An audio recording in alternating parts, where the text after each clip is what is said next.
Christmas అన్న పదానికి అర్థమేంటి? ఇందులో క్రైస్ట్, మాస్, ఈ రెండు పదాలు ఉన్నాయి కదా, ఈ రెండు కలిపేసరికి ఏమైంది? క్రిస్మస్ అయింది. బాగానే ఉంది, కానీ క్రైస్ట్లో టీ అన్న పదం పోయింది. కాబట్టి అందరూ కొంతమంది ఏమంటారంటే క్రిస్టమస్ అంటారు. ఈ రెండు కలిసేసరికి కరెక్ట్గా పలకాలంటే క్రిస్మస్. చెప్పండి ఒకసారి. క్రిస్మస్ అంతే, మధ్యలో టీ అది సైలెంట్ అయిపోద్ది. కాబట్టి ఒక ప్రశ్న వేస్తాను. క్రీస్తుని ఆరాధించుటే క్రిస్మస్, అవునా? ఓకే. బైబిల్ చరిత్రలో లేకపోతే క్రీస్తు చరిత్రలో క్రీస్తు పుట్టినప్పుడు 3 గుంపుల వారు ఆరాధన చేశారు. గొల్లలు, జ్ఞానులు. 3వ గుంపు ఎవరంటే సుమయను, అననీయ. ఓకే. మధ్య వయస్కులు ఎవరంటే గొర్రెల కాపరులు. వృద్ధులు ఎవరంటే జ్ఞానులు. ఈ సుమయోను, అన్న వీళ్ళెవరు? కడు వృద్ధులు, చాలా వయసు అయిపోయిన వాళ్ళు. మరి మనందరికీ తెలుసు మత్తయి సువార్తలో, మత్తయి సువార్త 2 అధ్యాయాలు ప్రభువుని గురించి రాయబడినటువంటి భాగం. తర్వాత లూకా సువార్తలో ఎవరెవరి గురించి రాయబడింది? మరియా, తర్వాత గొల్లలు, వీళ్ళు ఏ విధంగా వచ్చారు అనేది మన గొర్రెల కాపరులు. చివరికి వచ్చేసరికి సుమయోను, అన్న, వీళ్ళెవరు? కడువృద్ధులు అని అన్నాం. మనం ఈవేళ ఈ కడువృద్ధుల గురించి ఆలోచన చేసే ముందు ఈ నడివయస్కులు, వృద్ధులు, వీళ్ళు ఏ విధముగా ప్రభువుని ఆరాధించడానికి సిద్ధపడ్డారు అన్న విషయాలు మనం ఆలోచన చేసి క్లుప్తంగా, తర్వాత మనం ఎక్కువగా ఈ కడువృద్ధులు ఏ విధంగా ఆరాధన చేశారు అన్న విషయాలు మనం క్లుప్తంగా లేకపోతే కొంచెం వివరంగా జ్ఞాపకం చేసుకున్నాం. మత్తయి సువార్తలో అటువంటి భాగాన్ని మనం తీసుకుంటే ఎవరెవరి గురించి ఉంది? యోసేపు గురించి ఉంది. తర్వాత వృద్ధుల గురించి ఉంది. వృద్ధులు ఎవరని చెప్పుకున్నాం? జ్ఞానులు. కరెక్ట్. యోసేపు గురించి ఒక మాటలో మనం చెప్పాలంటే, మనందరికీ ఈ యొక్క కథ అంతా తెలుసు, తెలుసు. కానీ ఆ యొక్క మత్తయి సువార్తలో 1వ అధ్యాయంలో 1వ వచనం ఏమని రాయబడి ఉందండి? చదువమ్మా. అబ్రహాము కుమారుడగు దావీదు కుమారుడైన యేసుక్రీస్తు వంశావళి. చాలండి. అబ్రహాము కుమారుడగు దావీదు కుమారుడగు యేసుక్రీస్తు వంశావళి. అబ్రహాం పేరు చెప్పబడింది, దావీదు పేరు చెప్పబడింది, తర్వాత యేసుక్రీస్తు పేరు చెప్పబడింది. ఎందుకు ఈ యొక్క ముందు 2 పేర్లు ఎందుకు మాత్రం ఎందుకు చెప్పారు అని ఒకసారి ఆలోచన చేస్తే, క్రీస్తును గురించినటువంటి వాగ్దానము మన తండ్రి అయిన యెహోవా దేవుడు అబ్రహాముతో మొట్టమొదటిగా వాగ్దానము చేశాడు. తర్వాత ఇంకొక వాగ్దానాన్ని దావీదుతో చేశాడు. అయితే అబ్రహాము కుమారుడగు దావీదు అని ఇక్కడ రాయబడి ఉంది. అబ్రహాముకి డైరెక్ట్గా దావీదు పుట్టలేదు కదా, పుట్టలేదు. మధ్యలో చాలామంది ఉన్నారు. ఆ రోజుల్లో ఈ ముత్తాతలు కానీ, అంతకంటే పెద్ద తాతలు కానీ ఒకరి గురించి రిఫరెన్స్ చెప్పాల్సి వచ్చినప్పుడు వాళ్ళు ఏం చెప్తారంటే తాత, మనవడు ఇలాంటి పదాలు వాడరు. వాళ్ళు వాడేది ఏంటంటే కుమారుడు. అబ్రహాముకి ఎంతమంది పుట్టినా సరే దావీదు అనేటువంటి ఆయన పుట్టాడు కాబట్టి అబ్రహాము కుమారుడు ఎవరయ్యారు? దావీదు అయ్యాడు. మరి దావీదు కుమారుడు యోసేపు అయ్యాడు ఆఖరికి. అయితే ఎందుకు ఈ విధంగా జరిగింది అని అనుకుంటే, వాగ్దానం, మన దేవునికి ఒక పేరుందండి. ఆయన వాగ్దానములకు దేవుడు, వాగ్దాన దేవుడు. హల్లెలూయా. ఆయన అబ్రహాముతో ఒక వాగ్దానం చేశాడు. ఏమి చేశాడు అంటే, నిన్ను ఆశీర్వదిస్తున్నాను, నువ్వు అనేకులకు ఆశీర్వాదముగా ఉండు. I'm blessing you and you will be a blessing to many. అంటే ప్రపంచంలో ఉన్న దేశాలన్నిటినీ నీ ద్వారా ఆశీర్వదించబడతారు. ఎలాగో ఆశీర్వదించబడతారన్నది ఇశ్రాయేలు చరిత్రలో మనం చూచాం.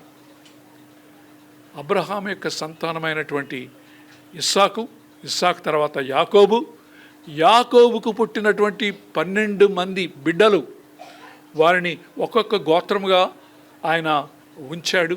అందులో యూదా గోత్రము ద్వారా జన్మించినటువంటి దావీదు ఆయన ఎన్నుకున్నాడండి. ఎందుకు ఎన్నుకున్నాడు అంటే, మనం అడగడానికి మనకి హక్కు కానీ ఆ యొక్క అవకాశం కానీ లేదు. దేవుడు ఏమి చేసినా సరే తన చిత్తానుసారంగా ఆలోచించి ఆయన చేసే దేవుడు కాబట్టి ఆయనను ప్రశ్నించే అధికారం మన ఎవ్వరికీ కూడా లేదు. ఎలా చేస్తే దాన్ని బట్టి దేవుణ్ణి మనం స్తుతించవలసిందే. మరి ఒక మాట మనం జ్ఞాపకం చేసుకుందాం. ఒకసారి సమూయేలు 2వ గ్రంథంలో అబ్రహాముకి ఇందాక చెప్పినటువంటి వాగ్దానం ఎక్కడుంది? ఆదికాండం 12వ అధ్యాయంలో ఉంది, మనందరికీ తెలుసు. కానీ దావీదుకి ఇచ్చినటువంటి వాగ్దానం ఒకసారి సమూయేలు 2వ గ్రంథము విగ్గా శ్రీదేవ 7వ అధ్యాయం 14వ వచనం చూడమ్మా. నేను అతనికి తండ్రినయ్యుందును, అతడు నాకు కుమారుడయ్యుండును. అతడు పాపము చేసిన ఎడల నరుల దండముతోనూ మనుషులకు తగులు దెబ్బలతోనూ అతను శిక్షింతును గాని, నిన్ను స్థాపించుటకై నేను కొట్టివేసిన సౌలునకు నా కృప దూరమైనట్లు అతనికి నా కృప దూరము చేయను. తర్వాత నీ మట్టుకు నీ సంతానమును నీ రాజ్యమును నిత్యము స్థిరమగును. చాలండి. నీ రాజ్యము నిత్యమును స్థిరమగును. ఎవరితో చేస్తున్నాడు ఈ వాగ్దానం? దావీదుతో చేస్తున్నాడు. ఏ సందర్భంలో చేస్తున్నాడు తెలుసా అండి? దావీదు తన యొక్క ఆశను పైన పెట్టాడు. ఆయన ఆశ ఏంటి? నన్ను నువ్వు ఇంతగా ఆశీర్వదించావు, ఇన్ని రాజ్యాలను జయింపచేసావు, కాబట్టి దానికి కృతజ్ఞతగా నేనేం చేస్తానంటే నీ కొరకు ఒక మందిరాన్ని నేను కడతాను. ఈ ఆశ అన్నది సమంజసంగా ఉందంటారా లేదంటారా? దేవుడు నువ్వు నాకు ఇన్ని సహాయాలు చేసావు నాయనా, నేనైతే ఈ యొక్క రాజభవనంలో ఉన్నాను, నీకైతే మందిరం లేదు, కాబట్టి నా ఆశ ఏంటంటే నేను నీ కొరకు మందిరాన్ని కడతాను. దేవుడు చెప్పేశాడండి, బాబు నువ్వు నాకు మందిరం కట్టద్దు, ఎందుకంటే ఈ యుద్ధాల్లోని అనేక పరిస్థితుల్లో నీ చేతులు రక్తమయమైపోయాయి, అనేక మందిని నువ్వు చంపివేసి ఉన్నావు, కాబట్టి నేను నిన్ను ఆశీర్వదిస్తున్నాను. అయితే నీ కుమారుని ద్వారా నా మందిరము కట్టబడుతుంది.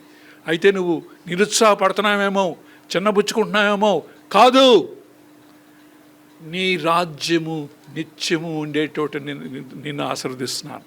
నీ తరములో వాళ్ళు నిత్యము నిరంతరము రాజ్యాన్ని పరిపాలిస్తారు. ఆ యొక్క వాగ్దానాన్ని సఫలము చేయడమే యేసుక్రీస్తు కృప. Praise the lord. యేసుక్రీస్తు రాజు, ఆయన పరిపాలన సుస్థిరముగా నిత్యము ఉంటుంది అని చెప్పి వాగ్దానం చేసిన వ్యక్తి దేవుడు. ఎవరికి వాగ్దానం చేశాడు? దావీదుకి. అంటే ఈ వాగ్దానాలన్నీ ఒకదానికొకటి లింక్ అయిపోతున్నాయండి. అబ్రహాముకు ఇచ్చినటువంటి వాగ్దానము దావీదుకి, దావీదుకి ఇచ్చినటువంటి వాగ్దానము ప్రభువుకి, నిరంతరము నీ రాజ్యము ఉంటుందని చెప్పి వాగ్దానం చేశాడు. అయితే ఇశ్రాయేలు ప్రజలు విసిగిపోతున్నారండి. సంవత్సరాలు గడిచిపోతున్నాయి. అబ్రహాం కూడా దగ్గర 100 సంవత్సరాలు వచ్చాయి, అప్పుడు ఇచ్చాడు బిడ్డను. తర్వాత అనేకులు పుట్టారు, నా ప్రజలు అన్నావు. సమయం గడుస్తూ ఉంది, కానీ నిత్యము నిలిచిపోయే రాజ్యాన్ని వాళ్ళు చూడట్లేదు. రాజ్యాలు వస్తున్నాయి పోతున్నాయి, ఎవరెవరో దాన్ని పరిపాలన చేస్తున్నారు, కానీ నిత్యము నిలిచిపోయే రాజ్యమేది, శాశ్వతంగా శాంతినిచ్చేటువంటి రాజ్యమేది. అలాగ కొంతమంది అలాగ ఎదురు చూస్తూ ఉంటే, కొంతమంది దేవునికి వ్యతిరేకమైనటువంటి కార్యక్రమాలు మొదలుపెట్టారు. దేవునికి ఏది ఇష్టం లేదో, విగ్రహారాధన అంటే ఆయనకు అసహ్యము, దాన్ని వెంబడించడం మొదలుపెట్టారు కొంతమంది. కోపం రాదండి తండ్రికి? పిల్లల్ని ఎంతో గొప్ప వాళ్ళని చేద్దాం, ఆశీర్వాదం చేద్దాం అనుకున్నప్పుడు పిల్లలు మాట వినకుండా రకరకాల వ్యతిరేక కార్యక్రమాలు చేస్తుంటే ఆయనకు కోపం వచ్చింది. తండ్రులకు కోపం పిల్లల మీద వస్తే ఏం చేస్తాడండి ఆయన? ఏం చేస్తాడు? వాళ్ళకి శిక్ష విధిస్తాడు. శిక్ష విధించి వాళ్ళని సరైనటువంటి మార్గంలో పెడదామన్నటువంటి ఉద్దేశంతో ఆయన శిక్ష విధిస్తాడు. ఇశ్రాయేలీయులకు విధించిన శిక్ష ఏంటంటే, పరాయి దేశస్థులు మిమ్మల్ని తీసుకుని పోతారు, వాళ్ళని మిమ్మల్ని పట్టుకుని వెళ్ళిపోతారు వారి రాజ్యంలోకి. మరి మత్తయి సువార్తలో మనం చూస్తాం, వంశావళిలో చెప్తున్నప్పుడు ఎక్కడెక్కడ ఆపుతారండి? అబ్రహాము నుంచి దావీదు, దావీదు నుంచి ఇశ్రాయేలీలు చెరకొని పట్టబడే వరకు ఒక భాగం, చెర నుంచి తిరిగి వచ్చిన తర్వాత యేసు ప్రభు పుట్టే వరకు ఒక భాగం. ఎందుకు ఇలా భాగాలుగా విభజించాడంటే, బైబిల్ గ్రంథంలో ఆయన ఎందుకు తన ప్రజలను అంత కష్టపెట్టాడు అని రాయడం, అది మనందరికీ కూడా ఒక గుణపాఠం అవుతుందని ఆయన అలా రాయించాడండి. It is a lesson to us. దేవునికి వ్యతిరేకంగా జీవించినప్పుడు ఆయన ఏ విధంగా మనల్ని సరిచేస్తాడు అన్నది చూపించడానికి ఈ 3 భాగాలుగా విభజించి చెప్పడం జరిగింది. అయితే ఈ 3 భాగాలు అయిపోయాయి, కానీ ప్రజల్లో అనుకున్నంత మార్పు జరగలేదు. ఈ పరాయి దేశంలో బందీలుగా వాళ్ళని పెట్టి పంపించినప్పుడు మనసు మార్చుకుంటారేమో అని అనుకున్నాడు దేవుడు. మార్చుకోలే. అక్కడికి వెళ్ళి మొరపెట్టారు, ప్రభువా ఏటి అంటే దేవుడు కరుణించాడు. చూడండి, మనం పిల్లలు అల్లరి చేస్తే, ఒరేయ్ నువ్వు వెళ్ళి ఎండలో నిలబడరా, వాడు వెళ్ళి నిలబడతాడు. ఎండకి ఎలా భరించలేక నిలబడతాడు. తండ్రి మనసు ఏముంటుందండి? చాలేరా లోపల రా. ఎందుకు లోపల రమ్మన్నాడు? ఆ ప్రేమ అండి. శిక్షించినప్పటికీ కూడా అతను చనిపోకూడదు, వాళ్ళు బాధపడకూడదు. అందువల్ల ప్రేమతో ఆ యొక్క శిక్షను నిలుపు చేస్తాడు. దేవుడు కూడా ఆ శిక్షను నిలిపివేసి ఆ బబులోను సామ్రాజ్యం నుంచి తిరిగి యెరూషలేముకి రప్పించాడు. ఒకసారి జ్ఞాపకం చేసుకుంటే, యెరూషలేమునకు రప్పించిన తర్వాత వాళ్ళలో కొంతమంది బాగుపడ్డారు, కొంతమంది ఇంకా దానిలో కొనసాగుతూ ఉన్నారు. మలాకీ గ్రంథం వచ్చింది. మలాకీ ఎవరు? ఒక ప్రవక్త. ఈ ప్రవక్తలందరి ద్వారా ఏంటి మాట్లాడుతున్నాడు దేవుడు? బాబు, మీ పితరులు ఇలాగే దేవుడిని కష్టపెట్టి వారు పరాయి దేశంలో బందీలుగా ఉండేళ్ళు వచ్చారు, దేవుడు కనికరించాలని తీసుకుని వచ్చారు, ఇప్పటికైనా సరిగా ఉండండిరా బాబు అని ఈ ప్రవక్తల్ని రప్పించాడు. హెబ్రీ పత్రికలో చక్కటి మాట చూస్తాం. హెబ్రీ 1వ అధ్యాయం 1వ వచనం చదువమ్మా. పూర్వకాలమందు నానా పూర్వకాలమందు నానా సమయములలోను నానా విధములుగాను ప్రవక్తల ద్వారా మన పితరులతో మాట్లాడిన దేవుడు, తన పితరులతో మాట్లాడిన దేవుడు ఈ దినముల అంతమందు కుమారుని ద్వారా మనతో మాట్లాడెను. ఆఖరికి తన కుమారుణ్ణి పంపించి, ఈ ప్రవక్తల మాటలు వినటం లేదు, వాళ్ళకి అస్సలు చెవి లోపలికి ఎక్కట్లేదు, నువ్వు వెళ్ళు. మనం సువార్తికులు చాలాసార్లు సువార్త చెప్పినప్పుడు ఒక విషయం జ్ఞాపకం చేసుకోవాలండి. బైబిల్ గ్రంథంలో నుంచి డాక్ట్రిన్ అంటే పద్ధతి లేకపోతే ప్రణాళిక తెలియక అనేక మందికి మనం అవహేళన అయిపోతున్నాం. జాకీర్ హుస్సేన్ అనేటువంటి ముస్లిం మత నాయకుడు ఎంత వేళాకోళంగా మాట్లాడతాడో తెలుసా అండి? వాళ్ళకి తండ్రి లేడు, తల్లి లేడు, దేవుణ్ణి తండ్రి అంటుంటారు, పిల్లలు తండ్రి ఏంటో వాళ్ళ బాధ అని ఎంత వేళాకోళంగా మాట్లాడుతున్నప్పుడు నా మనసులో బాధ ఏంటంటే, ఓరి నాయనా, దైవత్వాన్ని గురించి నీకు తెలియదు కాబట్టి నువ్వు అలాగా అవహేళన చేస్తూ మాట్లాడుతున్నావు. మన దేవుడు త్రియేక దేవుడు. చెప్పండి, త్రియేక దేవుడు. ఇక్కడ మనం చాలా చక్కగా ఇతరులకి వివరించి చెప్పాలి, లేకపోతే అనుమానంతో ఉండిపోతారు, లేకపోతే ఈ గ్రంథం అంతా కూడా అబద్ధంగా వ్రాయబడి ఉంది, తప్పులు తడకంటారండి. కాదండి, త్రియేక దేవుడు. దాని అర్థం ఏంటంటే దేవుడు ఒకడే, కానీ ముగ్గురు వ్యక్తులుగా తన యొక్క ప్రణాళికను ఆయన నెరవేర్చాడు. మరి మన అందరికీ తెలుసు, ఆది కాండంలో ఒక మాట ఏముంటుందంటే మన స్వరూపము చొప్పున అన్నమాట. మన అంటే సింగులరా ప్లూరలా? ప్లూరల్ అంటే బహువచనం. అది అంటే ఒక్క వ్యక్తిగా లేడు దేవుడు, ముగ్గురు వ్యక్తిత్వాలు కలిగినటువంటి వాడు. ఎవరెవరు? తండ్రి, కుమారుడు, పరిశుద్ధాత్ముడు. వీరి ముగ్గురు వ్యక్తిత్వాలు కూడా మొదట్లో ఆత్మస్వరూపులే. వీళ్ళందరూ కూడా ఎవరు? ఆత్మస్వరూపులు. యేసుప్రభు కూడా ఒక ఆత్మస్వరూపి. ఈ ముగ్గురు కూడా ఆలోచన చేసుకుంటారు, సంభాషణ చేసుకుంటారు అనేటువంటి అవగాహన సువార్థికమైన మనకు ఉండాలండి. ఒకరి మధ్య ఒకరికి సంభాషణ ఉంటుంది. అందుకే కదా యేసు ప్రభు తన యొక్క పరిచర్య అంతట్లో తండ్రికి కృతజ్ఞతలు తెలియజేస్తుంటాడు అందరి మధ్యలో. నా తండ్రి చిత్తాన్ని నెరవేర్చడానికి నేను వచ్చాను అంటే, వాళ్ళిద్దరూ దైవత్వంలో ఒకటైనా సరే ఇద్దరు వ్యక్తులుగా వారు మాట్లాడుకున్నట్టు మనం చూస్తూ ఉన్నాం.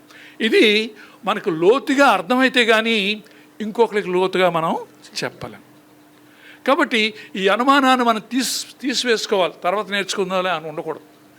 దీన్ని చాలా డెప్త్గా మనం ఆలోచన చేసి ఒక ఖచ్చితమైనటువంటి నిర్ణయానికి వచ్చి ఎస్ దిస్ ఇస్. మరి యేసు ప్రభువుని ఈ లోకములోనికి పంపించేటప్పుడు ముగ్గురు వ్యక్తులుగా వాళ్ళు ఆలోచించే ఉంటారు. మనిషిని ఈ భూమి మీదకి ఆదామైనటువంటి వ్యక్తిని భూమి మీద నిర్మించాలనుకున్నప్పుడు ముగ్గురు డిస్కస్ చేశారు. ఇప్పుడు కూడా ముగ్గురు ఆలోచన చేసి, ఆలోచన సంభాషణ బైబిల్లో రాయబడలేదు కానీ ఒక మాట అనుకుని ఉంటారు. తండ్రి అనుకుంటాడు, నేను ఇచ్చినటువంటి ఈ ధర్మశాస్త్రాన్ని నెరవేర్చడం మనుషులకు సాధ్యం కావట్లేదు. ఏంటి గమనించారండి? వాళ్ళు మనుషులకి వాళ్ళకి కష్టమైపోతుంది, వాళ్ళు చేయలేకపోతున్నారు, ఈ యొక్క 10 ఆజ్ఞల్ని పాటించలేకపోతున్నారు. కారణం ఏంటంటే ఆయన రాసింది ఏంటంటే పాపమునకు జీతము మరణము. ధర్మశాస్త్రంలో రాయబడి ఉంది. ఈ పాపానికి జీతం మరణం కాబట్టి భూమి మీద ఉన్నటువంటి పాపులను అందరికీ ఏంటండి ప్రాప్తిస్తుంది? చివరికి మరణము ప్రాప్తించాలి. ఎవరైనా మిగులుతారండి భూమి మీద?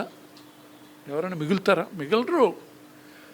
వాళ్ళు ఆలోచన చేసి మరణము కాబట్టి ఆ మరణాన్ని నువ్వు వెళ్ళి వాళ్ళ కొరకు నువ్వు మరణించు నాయన అని తన కుమారుడితో వాళ్ళు మాట్లాడుకున్నప్పుడు కుమారుడు ఎక్కడా కూడా నాన్నగారు ఇది చాలా కష్టమైనటువంటి పని, వెళ్ళి రక్తం కార్చి నీ చేతులతో సృష్టించినటువంటి మానవుల కొరకు ఇదంతా ఎందుకు వచ్చిన శ్రమ అని ఒక్క ఆలోచన కూడా అతనికి రాలేదండి. ప్రభువు నా తండ్రి చెప్తున్నాడు, నా యొక్క ఇంకొక వ్యక్తిత్వం ఉన్నటువంటి పరిశుద్ధాత్ముడు నన్ను ప్రేరేపిస్తున్నాడు, కాబట్టి తండ్రి ఆలోచనకి నేను లోబడాలి అని వెంటనే ఏమని ఉంటాడు? నీ చిత్తమే సిద్ధించును. Yes I will go. ఇది చాలా చాలా కష్టమైనటువంటి నిర్ణయం అండి. చాలా తల్లిదండ్రుల దగ్గర పిల్లలు ఒక చిన్న విషయం, బాబు నువ్వు సెల్ ఫోన్తో టైం వేస్ట్ చేస్తున్నావు, ఎక్కువసేపు చూడొద్దని నేను అంటలేదు, కానీ కొద్దిసేపు చూసి తక్కిన సమయం నీ చదువు కోసం లేకపోతే మాతో మాట్లాడడానికి నువ్వు వెచ్చించు నాయనా అని ఎంతో ప్రేమతో చెప్తూ ఉంటే ఆత్మహత్యలకు పాల్పడుతున్నారు, ఇంట్లోంచి పారిపోవడానికి ప్రారంభిస్తున్నారు. కొన్నిసార్లు తల్లిదండ్రులు హత్య చేయడానికి కూడా వెనుకాడట్లేదు. గమనించండి, మన దేవుడైతే ఆయన తప్పకుండా నెరవేరుస్తాను అని వెళ్తూ, మరి అపొస్తలుడైన పౌలు ఫిలిప్పీలు రాసిన పత్రికలో చదవక్కర్లేదు కానీ ఎంతగా తగ్గించుకున్నాడంటే, మరణించడానికి సిద్ధపడి వచ్చాడు. ఆ మరణం కూడా మామూలు మరణమా? శిలువ మరణము పొందినంతగా. శిలువ మరణము పొందినంత. ఆ రోజుల్లో శిలువ మరణం ఎలాంటి వాళ్ళకి ఇచ్చారు తెలుసా అండి? కర్కోటకులకు వేసేవారు. ఎంతో ఘోరమైనటువంటి అకృత్యాలు చేసిన వారికి ఆ శిలువ మరణం ఇచ్చేవారు. మరి అంతకంటే ఇంకా అవమానం చేద్దామని ఆ శిలువ మీద చనిపోయేవాడికి బట్టలు ఉండడానికి వీల్లేదు. నగ్నముగా శిలువ వేయాలి. మంచినీళ్ళు ఇవ్వడానికి వీల్లేదు. వెంటనే చచ్చిపోవడానికి వీల్లేదు. ఆ శిలువ మీద ఎన్ని రోజులు ఉంటే అన్ని రోజులు.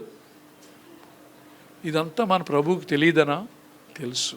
కానీ తను తండ్రి ప్రేమించి స్వహస్తాలతో నిర్మించినటువంటి మానవులు ఆ శిక్షను పొందకూడదని ఆయన ఆ శిక్షను భరించడానికి ఈ లోకంలోనికి వచ్చాడు. Praise the lord. ఈ క్రిస్మస్ వెనకాతల ఎంత త్యాగం ఉందో ఒకసారి మనం జ్ఞాపకం చేసుకోవాలి. ఈ త్యాగాన్ని గురించి ఇతరులకు చెప్తున్నప్పుడు నీ హృదయంలో ఆ యొక్క భారం లేకపోతే పరిశుద్ధాత్ముడు నీ ద్వారా కార్యము చేయలేడు. ఒకసారి ఒక సండే స్కూల్ స్టూడెంట్ని టీచర్ పిలిచి అన్నాడట. ఆ టీచర్ అడిగిందట, బాబు, ప్రభు ఎంత శ్రమపడి నీ కొరకు చనిపోవడానికి వచ్చాడు కదా, మరి నీకేం బాధ లేదా అంటే ఆ స్టూడెంట్ అన్నాడట, బాధ ఎందుకంటే 3వ రోజు లేచిపోయాడు కదా. ఏమన్నాడట? బాధ ఎందుకు, 3వ రోజు లేచిపోయాడు. అంటే ఆ వయసులో అర్థమైంది అదే. ఒక్కొక్కసారి మనకి ఏమనిపిస్తుంది అంటే ఇది సులువు అనిపిస్తుంది, కానీ అది భరించిన వాళ్ళకి ఆ విషయం తెలుస్తుంది. అటువంటి కార్యక్రమం మీద భూమిలోకి వచ్చినప్పుడు మనకెందుకు సంతోషం ఉండాలి అంటే, నా బదులు శిక్షణ అనుభవించడానికి దేవుడు దిగి వచ్చాడు కాబట్టి నేను ఆయనను ఆరాధన చేయాలి, ఆయనను ఘనపరచాలి, ఆయనను గొప్ప చేయాలి. మనం అనుకుంటాం సాధారణంగా ఆయనను గొప్ప చేయడం అంటే అందరికంటే ఎక్కువ డబ్బులు ఇవ్వాలి, లేకపోతే ఏదో పనులు ఎక్కడెక్కడికో వెళ్ళిపోయి ఏదో చేసి రావాలనుకుంటారు. కానీ పాస్టర్ గారు చెప్పిన సమయానికి నువ్వు ఆరాధనకు వస్తే అదే ఆయన కనపరచడం. Praise the lord. ఒక్క 5 నిమిషాల కూడా లేట్ లేకుండా వస్తే పాస్టర్ గారిని గౌరవిస్తున్నట్టు కాదు. నీ కొరకు ప్రాణం పెట్టినటువంటి యేసు ప్రభువును నువ్వు గౌరవిస్తున్నావు. నీ కొరకు శిలువ మరణాన్ని అనుభవించినటువంటి యేసు ప్రభువు కొరకు నువ్వు నిబద్ధత కలిగినటువంటి జీవితాన్ని నువ్వు జీవిస్తున్నావు. ప్రభువునంత ప్రియులారా, ఇది నాన్న ప్రభువు యొక్క రాకడ చాలా చాలా చాలా చాలా ఒక వింతైనటువంటి అనుభవం. గొప్ప కార్యాలు దేవుడు చేశాడు. మాట మాత్రము చేత ఈ సృష్టిని అంతటిని సృష్టించాడు. మాట మాత్రము చేత మరి ఎర్ర సముద్రాన్ని పాయలుగా చేశాడు. మాట మాత్రము చేత యోర్దానును పాయలుగా చేశాడు. ఇన్ని అద్భుతాలు చేసినటువంటి దేవుని యొక్క అద్భుతాల్లో అన్నిటికంటే ఏంటి అద్భుతం అంటే తన కుమారుణ్ణి ఈ లోకంలోనికి చనిపోవడానికి పంపించడం. కొన్ని వాక్యాలు మనకి అందరికీ డౌట్ లేకుండా కంట రావాలి.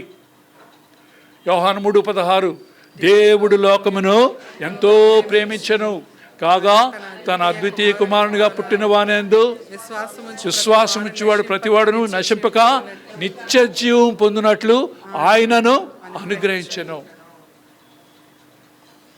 నశించడం ఇష్టం లేదు.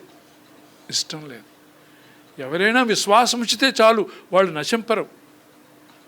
ఇది నాన్న ఇంత సులువైనటువంటి ఈ పద్ధతిని దేవుని గురించి అర్థం కాని వాళ్ళు ఏమనుకుంటారంటే, ఎన్నో సముద్రాలు దాటి ఎక్కడెక్కడికో ఏవేవో రంగురంగుల బట్టలు వేసుకుని మోకాళ్ళ మీద నడిచి అటు దొర్లి ఇటు దొర్లి నెత్తి మీద ఏదో పెట్టుకుని ఇవన్నీ అక్కర్లేదండి.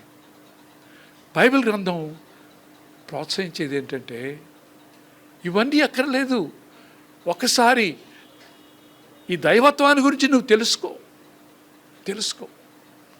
పౌలు అందుకే ఎంత సులువుగా దేవుని తెలుసుకోవచ్చో చెప్పాడు. 19వ కీర్తనలో ఏం చూస్తామండి? ఆకాశము దేవుని మహిమను, అంతరిక్షము ఆయన ప్రచురపరచుచున్నది. వాటికి భాష లేదు, మాటలు లేవు, వాటి స్వరము వినబడదు. కానీ ఎప్పుడైతే ఆ యొక్క ప్రకృతిని మనం చూస్తామో మన హృదయంలో పుట్టుకు రావాల్సింది ఏంటంటే, ప్రభువా నీ సృష్టి ఎంత గొప్పది, నీ మాట మాత్రం చేత నువ్వు సృష్టించావు, మరి ఇంగ్లీష్ పాట ఒకటి ఉంది, హౌ గ్రేట్ ద వాట్, నువ్వు ఎంత గొప్ప దేవుడవు. ఆ ఇంగ్లీష్ పాటలో ఆకాశాన్ని చూస్తున్నప్పుడు, సెలయేరులను చూస్తున్నప్పుడు, పక్షుల కిలారావాన్ని చూస్తున్నప్పుడు, కిలకల్లాడుతున్నప్పుడు చూస్తున్నప్పుడు, ఓ ప్రభువా నువ్వు ఎంత గొప్ప దేవుడువు. ఎస్, ఎంత క్రియేషన్ని ఆయన మాట మాత్రమే చేత సృష్టించాడు. Is a great God. అటువంటి దేవుడు ఇంకో చరణం ఆ ఇంగ్లీష్ పాటలో ఏందంటే, నా మట్టుకైతే ఎంత పాపినైనటువంటి నా కొరకు తన కుమారుని ఎలా పంపించాడు ఒకసారి ఆలోచించేద్దాం. అంత గనుడైనటువంటి దేవుడు, అంత గొప్ప దేవుడు తన కుమారుణ్ణి, ఐశ్వర్యంతుడైనటువంటి తన కుమారుణ్ణి ఈ భూలోకానికి పంపించి, ఎవరెవరండి? యోసేపు, మరియా. వీళ్ళు గొప్పవాళ్ళ కాదండి. ఒక చిన్న కంసాలి వడ్రంగి పని చేస్తున్నటువంటి వాడు. వాళ్ళ దగ్గర డబ్బులు ఎక్కువ ఉంటాయండి? ఎక్కువ ఉండవు. ఏదైనా పని వస్తే, డబ్బులు వస్తే వెళ్ళి కాయగూరలు కొనుక్కొని వండుకునేటువంటి పరిస్థితి. అంత చిన్న కుటుంబంలో అంత గొప్ప దేవుణ్ణి ఎందుకు పెట్టాడు? ఓకే, ఆ యొక్క గర్భము మరి వచ్చినప్పుడు, నిండుకున్నదైనప్పుడు ఆ ఊరికి తీసుకుని వచ్చాడు దేవుడు. ఎందుకు తీసుకొచ్చాడు? దేవుని యొక్క వాక్యం ఏది నిరర్థకము కాదు. మీకా గ్రంథంలో ఒక మాట ఉంది, ఓ యోదయ బెత్లెహేమా, నీవు గ్రామములలో అతి స్వల్పమైన దానివి అయినప్పటికీ కూడా, మీకు చిన్న హింట్ ఇస్తున్నాను, మీకా 5:2లో ఈ మాట ఉంది. ఇదే మాట మత్తయి 2:5, కొంచెం అటు నుంచి ఇటు మార్చండి జ్ఞాపకం పెట్టుకోవాలంటే. మీకా 5:2లో ఉంది, అలాగే మత్తయి 2:5లో ఉంది. ఏంటంటే అంత స్వల్పమైనటువంటి కుగ్రామం. కొన్ని గ్రామాల పేర్లు మనకు అంటతా కూడా ఉండవండి. ఆ పల్లెటూర్లు ఎత్తుంటే చిన్న చిన్న బోర్లు కనిపిస్తూ ఉంటాయి కదా, కందిమెట్ట, చిన్న గ్రామాలు. ఇంత గొప్ప దేవుడు ఏ గొప్ప రాష్ట్రంలోనో, ఏ గొప్ప ప్రదేశంలో, ముంబై, బెంగళూరు, కలకత్తా ఇలాంటి పెద్ద పెద్ద పేర్లు ఉన్నటువంటి, లేకపోతే అమెరికా, ఇవన్నీ పెట్టచ్చు కదా. చిన్న గ్రామం. మనందరికీ తెలుసు, మొన్న ఒక గొప్ప సంగతి జరిగింది ఏంటంటే, ప్రపంచ విఖ్యాతిగాంచినటువంటి ఫుట్బాల్ ప్లేయర్, ప్రపంచంలోనే పెద్ద పేరు తెచ్చుకున్నాడండి, లియోనెల్ మెస్సీ అనేటువంటి ఆయన భారతదేశంలో పిలవగా ఒకసారి వస్తానని వాగ్దానం చేశాడు. కలకత్తా వచ్చాడు. అక్కడ ఈ జనాల్ని అదుపు చేయలేక రసాబాస్ అయిపోయింది, వచ్చాడు. తర్వాత హైదరాబాదులో వచ్చాడు. రేవంత్ రెడ్డి గారు పిలిచారు, వచ్చాడు. సాధారణంగా ఉన్నాడండి మనిషి, పెద్ద ఫుట్బాల్ ప్లేయర్ అట. అది ఓ పావుగంట చూద్దామని టీవీ పెట్టుకుని ఆ ప్రోగ్రాం చూస్తున్నాను. చూస్తుంటే ఒక తండ్రి అండి, ఒక 4-5 సంవత్సరాల వయసు ఉంటుంది, ఇలా భుజాన్ని వేసుకుని వచ్చాడు. తండ్రి ఆశ ఏంటంటే, నా కుమారుడికి ఒకసారి అతన్ని ఆడించాలి. నిలబడి ఒకసారి ఆ పక్కన ఉన్న అతన్ని పిలిచాడు. పిలిస్తే ఆ పక్కన ఉన్న అతను వచ్చాట. ఎంత బిజీగా ఎలాగా అంటే, అతను ఒక రిక్వెస్ట్ చేశాడు. ఇదంతా నేను ఊహిస్తున్నాను. ఒకసారి చీఫ్ మినిస్టర్కి చెప్పండి, ఒకవేళ ఆయన వద్దంటే వెళ్ళిపోతాం అన్నట్టు ఏదో మాట్లాడాడు.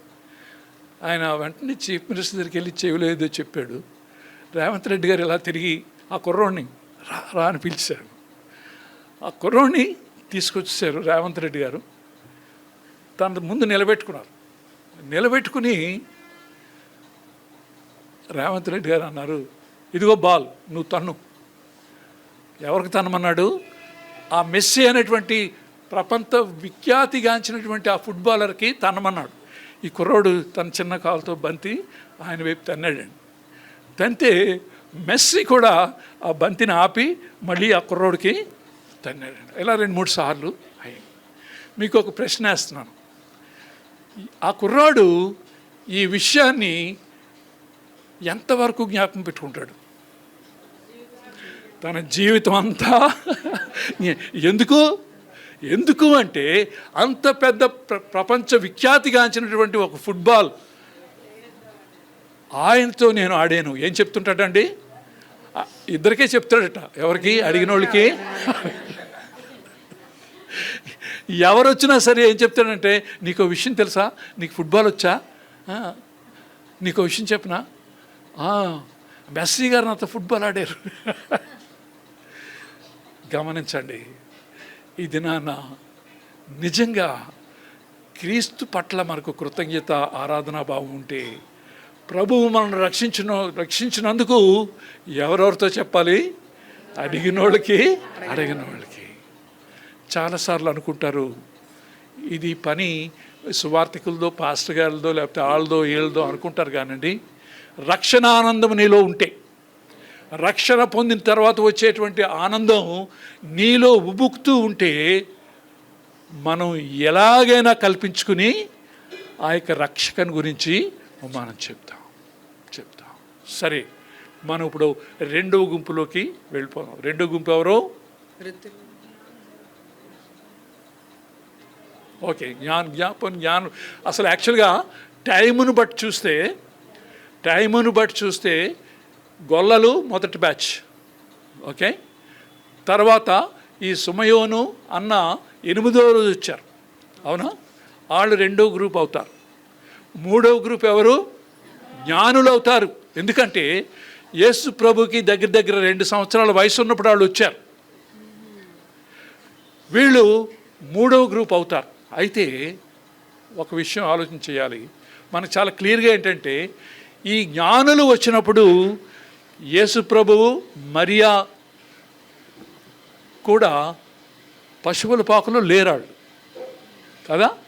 వాళ్ళు వేరే ఇంటికి పక్కన మారిపోయారు. ఎందుకంటే ఆ రోజులు గడిచిపోయాయి.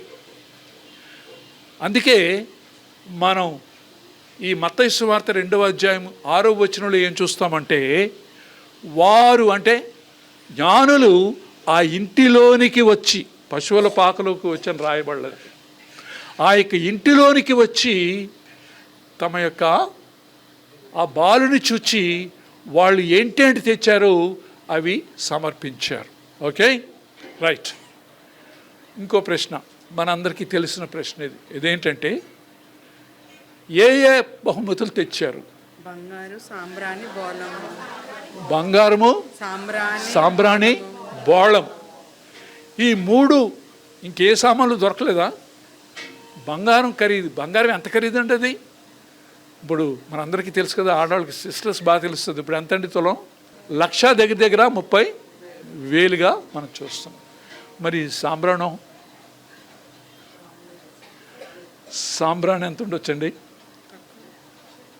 సాంబ్రాణి ఎంత ఉండొచ్చు? కాదు, కేజీ 500 రూపాయల లోపలనే ఉంటుంది. ఓకే, బోళం కూడా దగ్గర సాంబ్రాణి అంతే. అంటే ఎందుకు ఈ 3 తెచ్చారని దానికి క్లుప్తంగా చెప్పి, నేను టైం అవుతుంది కాబట్టి ముందుకు వెళ్తాను. బంగారము, మన యేసు ప్రభు 3 వ్యవస్థల్ని పరిపాలించడానికి వచ్చాడు. ఒకటేంటంటే, is the king of the world, ప్రపంచానికైనా రాజు.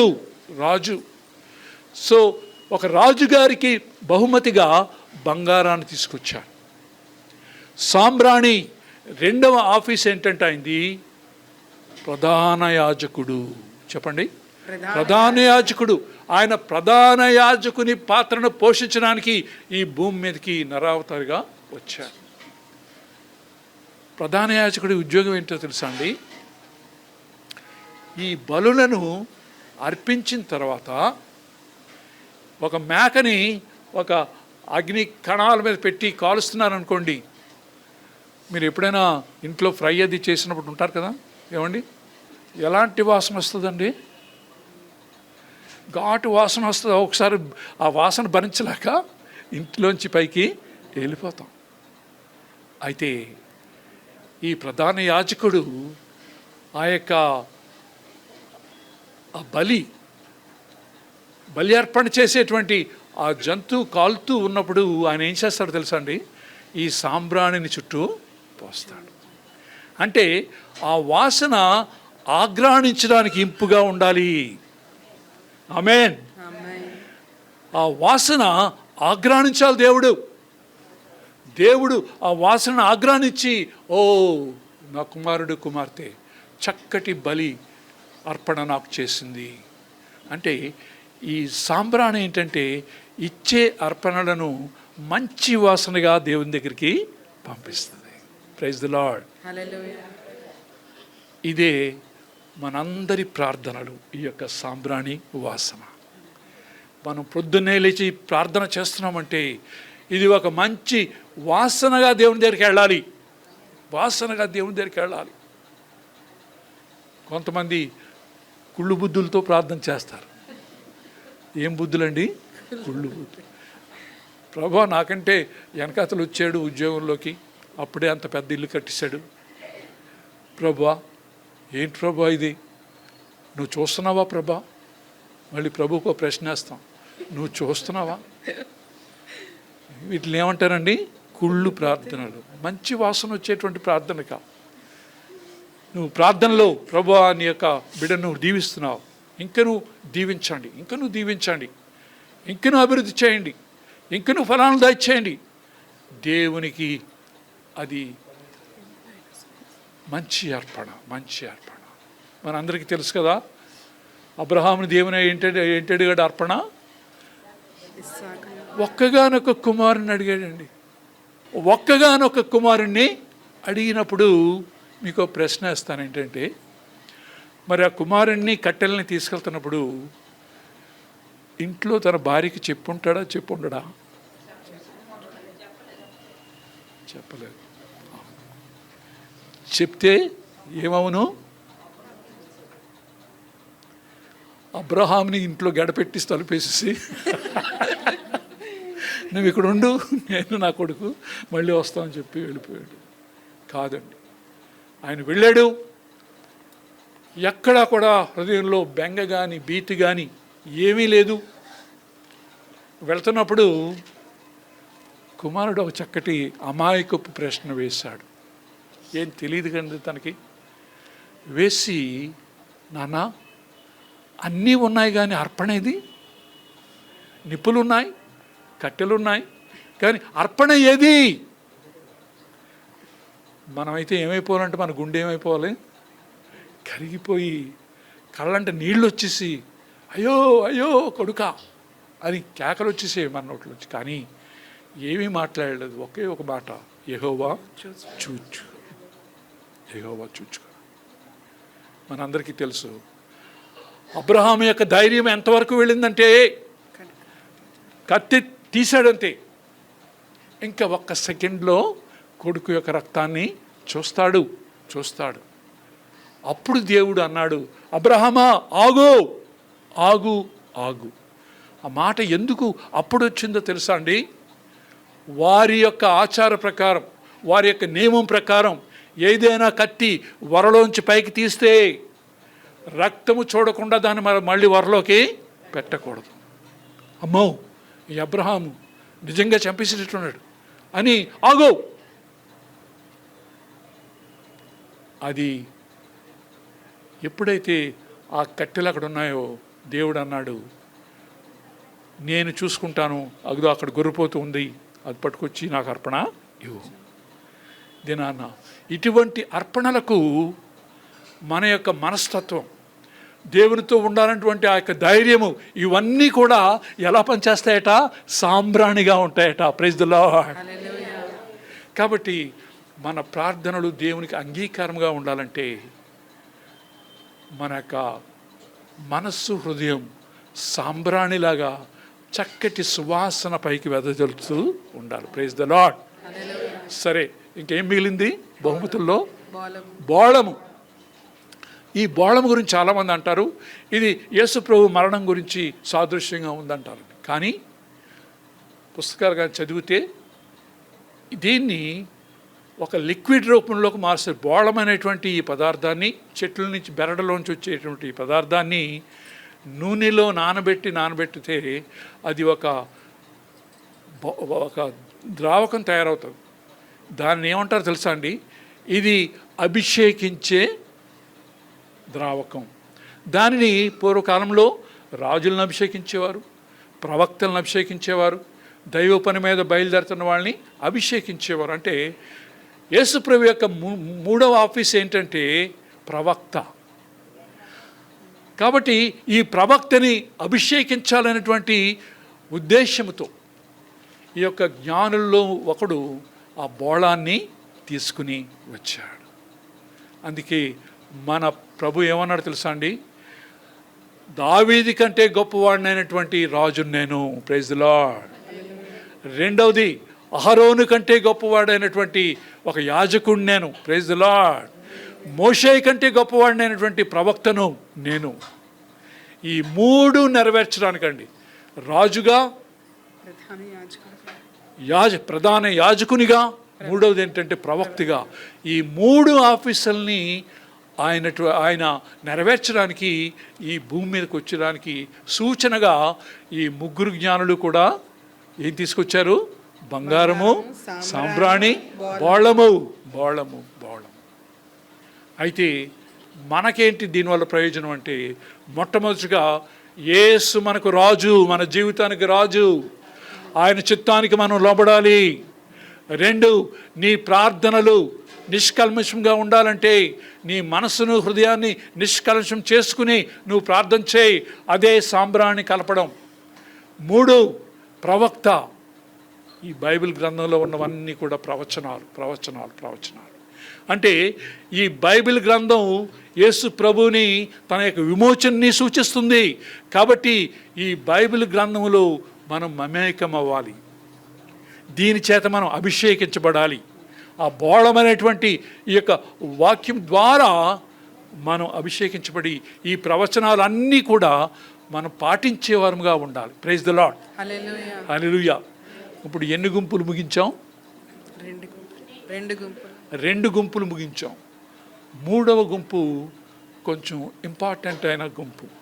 యెరూషలేమునందు సొమయోనను ఒక మనుషుడుండెను. అతడు నీతిమంతుడును భక్తిపరుడునై ఉండి ఇశ్రాయేలు యొక్క ఆదరణ కొరకు కనిపెట్టువాడు. చాలమ్మా. ఈ సుమయోను అనేటువంటి ఒక వ్యక్తి ఉన్నాడట. అతను నీతిమంతుడు, భక్తిపరుడు. ఏంటి రెండింటికి తేడా? ఈ రెండు కలిసి ఉన్నాడంటే అర్థం ఏంటి? ఆయన హృదయంలో ఎంత నీతిమంతుడో ఆ భక్తి పైకి ఆమోదకరమైనటువంటి భక్తి. చాలాసార్లు పేరు చెప్పను కానండి, మనం ఉపన్యాసాలు ఇవ్వచ్చు. కానీ నాకు తెలిసిన ఒక పాస్టర్ గారు ఉన్నారు.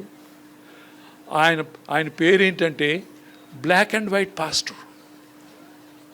ఏంటండి పేరు? Black and white pastor. అంటే మీరు అనుకోవచ్చు, ఒకవేళ ఇంట్లో బ్లాక్ అండ్ వైట్ టీవీ ఉందేమో. కాదండి. ఆయన సోమవారం నుంచి శనివారం వరకు నల్ల దుస్తుల్లో ఉంటాడు. ఆదివారం రాగానే తెల్ల దుస్తుల్లోకి మారుతాడు. అంటే అర్థం ఏంటంటే ఆయన ఒక లాయరు. కోర్టుల్లోకి వెళ్ళి వీళ్ళ గురించి వాదించి, ఏంటి వాదించాలి, ఎన్ని అబద్ధాలు చెప్పాలి, ఎవరిని ముంచాలి, ఇవన్నీ ఆలోచించేసి ఆదివారం వచ్చేసరికి ఏ డ్రెస్లో ఉంటాడు? ఎందుకంటే పులిపెట్టి పెంచి ప్రసంగం చెయ్యాలి. ఈయన భక్తి అలాంటిది కాదండి. నీతిమంతుడు, భక్తిపరుడు. ఎంత నీతిమంతుడో తన యొక్క భక్తిని అంత చక్కగా అందరూ ఆమోదయోగ్యంగా ఉండేటువంటి భక్తిని ప్రదర్శిస్తూ ఉన్నాడు. ఇంకొక క్వాలిఫికేషన్ ఏంటంటే ఆయన ఇశ్రాయేలు యొక్క ఆదరణ కొరకు కనిపెట్టువాడు, పరిశుద్ధాత్మ అతని మీద ఉండెను. ఓకే, ఇతని వయసు ఎంత అని చెప్పుకున్నామండి? కడువృద్ధుడు అని చెప్పుకున్నాం. అంటే దగ్గర నేను అనుకోవడం 80 నుంచి 90 ఏళ్ల వయసులో ఉండుంటాడు. చరిత్రకారుడు ఏం చెప్తున్నారంటే, ఈయన అక్కడ మహాసభ అధ్యక్షుడు ఒక ఆయన ఉండేవాడు. అంటే మహాసభ అంటే యూదులకు ఒక మహాసభ ఉండేది, 70 మంది అందులో ఉంటారు. దానికి అధ్యక్షుడైనటువంటి ఒక ఆయన ఉన్నాడు. ఆయన యొక్క కొడుకు ఈయన. పెళ్లి చేసుకోలేదు, కానీ దేని గురించి కనిపెడుతున్నాడంటే ఇశ్రాయేలుల ఆదరణ కొరకు కనిపెడుతున్నాడు. ఇశ్రాయేలుల ఆదరణ అంటే ఏంటి? Consoling or comforting. ఎప్పుడు ఇశ్రాయేలుకు కంఫర్టింగ్ ఆదరణ అంటే, ఇశ్రాయేలు ఎప్పటి నుంచో మెస్సయ్య గురించి ఎదురు చూస్తున్నారు. హిబ్రూలో మెస్సయ్య అన్నారు, మరి గ్రీక్లో క్రిస్టోస్ అన్నారు, ఇంగ్లీష్లో క్రైస్ట్. క్రైస్ట్ అని అనగానే అభిషిక్తుడు కిందన మనకు ఉంటుంది. కానీ ఆయన ఎవరి గురించి కనిపెడుతున్నారు? ఆదరణ గురించి, అంటే మెస్సయ్య గురించి కనిపెడుతున్నాడు. 40 సంవత్సరాలు వచ్చింది, ప్రార్థన చేస్తున్నాడు, రాలేదు ప్రభు. ఇంకో 10 సంవత్సరాలు 50 సంవత్సరాల వరకు ప్రార్థన చేశాడు, ప్రభు రాలేదు. ఎంత ఓపికతో ఆయన ఎదురు చూస్తున్నాడో చూడండి. ఆయన ఉద్దేశం ఏంటంటే, ఇశ్రాయేలులో శాంతి ఉండాలి, నెమ్మది ఉండాలి. ఏంటి ఈ రోమా పరిపాలన ఏంటి, వీళ్ళందరూ నెబుకద్నెజరు మనం పాలించడం ఏంటి, ఇన్ని కష్టాల్లోంచి మనం ఉన్నప్పుడు వాగ్దానం చేయబడినటువంటి మెస్సయ్య ఎప్పుడొస్తాడని ఎదురు చూస్తూ ఆయన విసిగిపోలేదండి. 80 సంవత్సరాలు వచ్చాయి, 80 దాటిపోయింది, 90 సంవత్సరం కూడా వచ్చేస్తుంది. ఎప్పుడు అనుకున్నటువంటి వేళ ఒక దినాన్న పరిశుద్ధాత్ముడు మాట్లాడుతున్నాడు. నువ్వు ఇప్పుడు వెళ్ళు, ఇంతకాలం నువ్వు వెయిట్ చేసావు కదా, నువ్వు ఇప్పుడు వెళ్ళు. ఎక్కడికి? ఆలయానికి వెళ్ళు. నువ్వు అనేక సంవత్సరాలు బట్టి ఆలయానికి వెళ్ళి ప్రార్థన చేస్తున్నావు కదా, నేను ఇప్పుడు చెప్తున్నాను, నువ్వు ఆలయానికి వెళ్ళు. ఆయన మీద పరిశుద్ధాత్మ ఉండెను. ఒక్కొక్కసారి కొందరు వ్యక్తులు మన జీవితంలో ఎందుకు పరిచయం అవుతారో మనకు తెలియదు. కొన్ని ప్రదేశాలకి మనం ఎందుకు వెళ్తామో తెలియదు. వెళ్ళిన తర్వాత మన దేవుడు ఎందుకు పంపించాడో అక్కడ మనకి తెలుస్తుందని. ఈయన వెళ్ళాడు ఆలయానికి. వెళ్ళినప్పుడు యోసేపు మరియా 8 రోజుల బిడ్డ అయినటువంటి యేసు ప్రభుని తీసుకుని ఆలయానికి వచ్చారు. గమనించండి, వారు ధర్మశాస్త్రాన్ని పాటించడానికి, ఖచ్చితంగా పాటించడానికి 8వ రోజు నాడు వచ్చారు. అదే సమయానికి పరిశుద్ధాత్ముడు ఎవరిని పంపించారు? ఈ కడువృద్ధుడైనటువంటి సిమెయోనును పంపించారు. ఇంతకాలం నువ్వు ప్రార్థన చేసావు, కానీ ఇప్పుడు చెప్తున్నాను నేను, ఇప్పుడు వెళ్ళు. ఆలయంలోకి వెళ్ళగానే ఈ మరియా ఆ చంటి బిడ్డను చేత్తో పట్టుకుని పక్కన భర్తతో ఆ యొక్క ఆలయంలోకి ప్రవేశించినప్పుడు ఇతనికి ఎంత ఆనందం కలుగుతుందండి. ఎవరికి? సిమెయోనుకి కలిగి వాళ్ళ దగ్గరికి వెళ్ళిపోయాడు. బాబునిలా ఇవ్వండి అనగానే తల్లిదండ్రులకి ఏమనిపిస్తుందండి? ఇదేంటి, 8వ రోజు దేవాలయానికి ప్రతిష్ఠ చేయడానికి వచ్చాము, ఈ ముసలోడేటి మా వెనకథలు పడ్డాడు అని వాళ్ళు అనుకోలేదండి. ఎందుకు అంటే దేవుని యొక్క ఆత్మ సిమెయోనులో ఉంది, ఆత్మ మీదనుంది. పరిశుద్ధాత్ముడు సిమెయోన్ని పంపించాడండి. ఎప్పుడైతే ఆ యొక్క మరియా ఆ సిమెయోను చేతుల్లో పెట్టిందో బాబుని, ఆయన అంటున్నాడు, నాదా, దేవా. ఆయనకు ఒక వాగ్దానం ఉంది ఏంటంటే, ప్రభు యొక్క క్రీస్తును చూడక మునుపు నువ్వు మరణించవు. ఆమేన్. ఈ మాట ఎందుకు చెప్పాడండి దేవుడు? ఎందుకు చెప్పాడు తెలుసా?